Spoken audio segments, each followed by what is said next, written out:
logique de ce qu'on disait tout à l'heure. À quel moment l'humain intervient dans le divin? Est-ce que c'est nécessaire? Est-ce que c'est propre à l'islam? C'est tout un tas de questions intéressantes, puisqu'on a vu que c'est au moment où l'humain intervient que les problèmes commencent. Moi, je l'ai compris comme ça. Ah, mais non, c'est pas comme ci. Ah, mais non, c'est pas comme ça. Et on l'a vu, déjà, le prophète meurt, les compagnons, il y a des divergences. Il y a des points d'accord, il y a des points de divergence. Et quand on va passer de génération en génération, ça ne va cesser de s'amplifier. Et très rapidement, on va en arriver à une intervention humaine de plus en plus prégnante qui va engendrer des conflits. Alors maintenant, on va distinguer le divin de l'humain. Et en français, on va appeler ça la doctrine et le dogme, le credo. Ça a existé chez les juifs, ça a existé chez les chrétiens, ça a existé dans toutes les populations, dans toutes les civilisations, dans toutes les traditions. Encore une fois, c'est un processus qui est unanime, qui est général et qui se passe partout. Donc, en soi, ce processus, il se passe comment? C'est que déjà, un mot peut être compris de différentes façons. Aqida, doctrine, dogme, croyance, foi, c'est ce à quoi on doit croire. Donc c'est en relation avec l'iman, mais aussi elle est i'tiqad, l'iman, la foi, et i'tiqad, la croyance. L'un exige le suivisme aveugle, taqlid, l'autre exige l'ittiba', c'est-à-dire la conformité intelligente.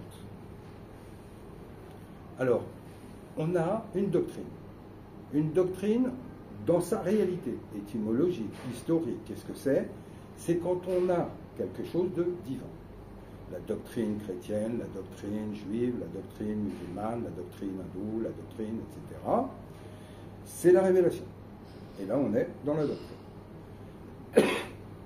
Dans cette doctrine, quand elle descend, donc pour nous, la doctrine en islam, ce sont les deux sources primaires qu'on regarde comme étant sacrées. Le Coran, le Hadith.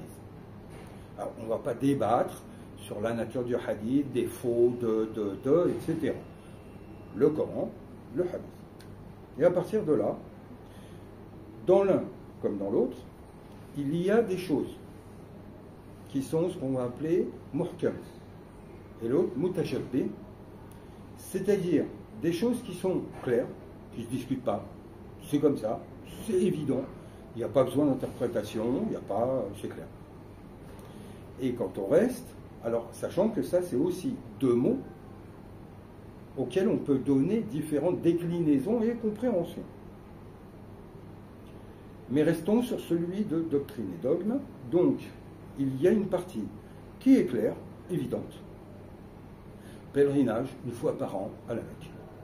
Voilà les rites, Tawaf, Qam Ibrahim, Sa'i, Arafat, Muzdalifa, Mina, etc. Le sacrifice, c'est le 10e jour, c'est un animal qu'on sacrifie, etc. C'est des choses, après, sur la symbolique de ce que c'est autre chose, mais sur le rite en tant que tel, ou l'ordonnance divine, c'est des choses sur lesquelles on discute. L'alcool, interdit. Je me souviens d'un colloque où à un moment donné est abordée la question de l'homosexualité, et il y en avait, je ne citerai pas le nom, qui, par rapport à l'ambiance actuelle, on part dans tous les sens et dans toutes les dérives, commençait une espèce de justification. Ça reste de l'amour, c'est pas de leur faute, etc. Et à un moment donné, il y a un des organisateurs du colloque qui a dit, écoutez messieurs, on ne va pas polémiquer sur ce genre de situation, l'homosexualité, quelle qu'elle soit, en islam, est interdite, point, fini. C'est des choses sur lesquelles on ne discute pas. Et après, il y a d'autres points de doctrine divine révélés sur lesquels il y a une dimension symbolique.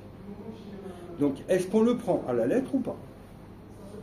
Sur les modalités, des fois les modalités ne sont pas très claires, ou les modalités sont multiples. Qu'est-ce qu'on en fait? Donc on a des points de doctrine qui en fait ne sont pas compris, ne sont plus compris, desquels on est incapable d'en dégager la signification au principe. En islam, les maqasid al-sharia. On n'est plus capable de remonter au principe, d'établir des priorités, de hiérarchiser, de synthétiser, de structurer, de codifier. On y voit plus clair. Donc là, c'est que déjà, une certaine ignorance a gagné du terrain. Et il y a du questionnement. Que ce soit sur les principes ou sur les modalités, il y a du questionnement. Or, le prophète étant mort, quand il y avait un questionnement, on allait le voir. Et sa réponse entrait dans le cadre de la doctrine. Au moment où le prophète n'est plus là, on va voir des hommes. Et tous, depuis les premiers compagnons de Omar, Abu Bakr, etc., tous ont été clairs, je peux me tromper. Si je me trompe, corrigez-moi. L'imam Shafi'i est clair, il dit, il n'y a qu'Allah qui ne se trompe pas. Donc dans mon œuvre, si vous trouvez des erreurs, corrigez-les. L'imam Malik dit la même chose, l'imam Ali, quand il va au califat, dans son discours d'accession, il dit bien, si vous me voyez m'écarter de la voie, si je me trompe, corrigez-moi. Donc, on peut se tromper. On a un verset à la fin de Surat al-Baqarah qui descend à l'époque du prophète et qui concerne une doua, notamment que les compagnons faisaient, que nous faisons aussi, mais que faisaient aussi. Donc le dernier verset, la yukallifu lahu nafsan, etc. À un moment donné, qu'est-ce qu'il dit? La ma kasabat wa alayha ma iktasabat. Rabbana la tuakhidna in nasina aw akhta'na. Ne nous sanctionne pas sur ce que nous pouvons oublier ou lorsque nous nous trompons.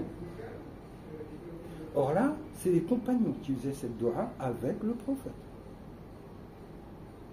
Donc si eux peuvent se tromper, tout le monde peut se tromper, notamment des siècles après. Alors, au moment où il y a des questions, on a deux choix. Soit on n'y répond pas, soit on essaie d'y répondre.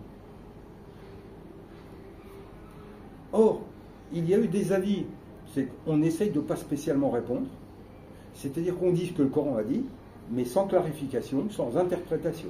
C'est des écoles littéralistes, notamment le dogme Athari, qui descend de Ibn Hanbal, etc. Et il y a des écoles où on va se dire, bah non, s'il pose une question, c'est qu'il y a quelque chose de mal compris. En tant que savant, on a des connaissances qu'ils n'ont pas. On sait que le Coran peut être expliqué par le Coran, ou le Coran est expliqué par la Sunna, et ils vont tenter des explications, et c'est là que vient de naître le dogme et la jurisprudence. Donc, attention à ne jamais mélanger les deux. Or, au moment où on rentre dans le dogme et la jurisprudence, on entre dans l'humain. Aujourd'hui, on a beaucoup plus d'humain que de divin. On a un Coran et on a des bottins téléphoniques de dogme et de jurisprudence. Or, toujours revenir au divin. Deux, bien creuser la connaissance. Et je reviens au hadith, talab al-ilm, la quête de la connaissance, est une obligation. Qui était la connaissance, notamment de ces sources doctrinales, Coran, Sunna. Et vous verrez que vous avez vos réponses dedans. Ma faratna fil kitabi min shay. Le Coran dit, nous n'avons rien omis dans ce livre. C'est pour ça que des mecs comme Ibn Hazm, ou Ibn Arabi, ou Izz ad-Din al-Salam, etc., étaient contre les notions d'analogie, de comparaison, de déduction, etc., etc. Encore une fois, c'est là qu'on se perd dans les labyrinthes. Et c'est là qu'au moment où c'est humain, on a tel homme a dit, tel homme a expliqué, tel homme a clarifié, tel homme a interprété, tel homme a dit. Et il peut être savant, il peut être tout ce qu'on veut, ça reste un homme. Ça reste un homme. On ne peut imposer à quiconque la pensée d'un homme. Aujourd'hui, on en arrive avec des déductions de savants à devoir imposer l'islam. Alors que le Coran te dit surtout pas. Il faut que ce soit un acte libre, consenti, mûrement réfléchi. Tout acte d'adhésion à la voix de Dieu et à suivre le prophète, sans compréhension et sans adhésion volontaire, n'a pas de valeur. Donc au début, quand on a foi et on a des éléments qui nous disent c'est la vérité, j'adhère et je suis la voix du prophète. On peut ne pas encore avoir les connaissances, et là, on se réfère aux savants de ce qu'ils ont dit, etc., etc.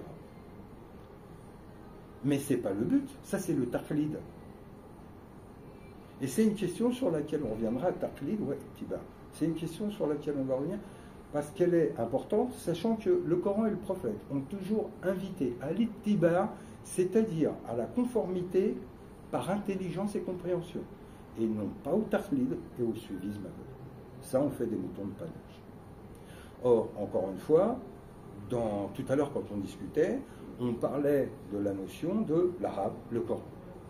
Faites le travail d'aller aux sources et intéressez-vous d'abord à la doctrine et non pas au dogme. Le dogme est secondaire.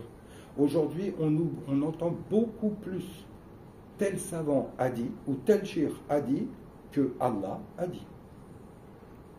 Et on voit d'où vient la dégénérescence et elle ne cessera de s'amplifier. Allahumma salli ala Muhammad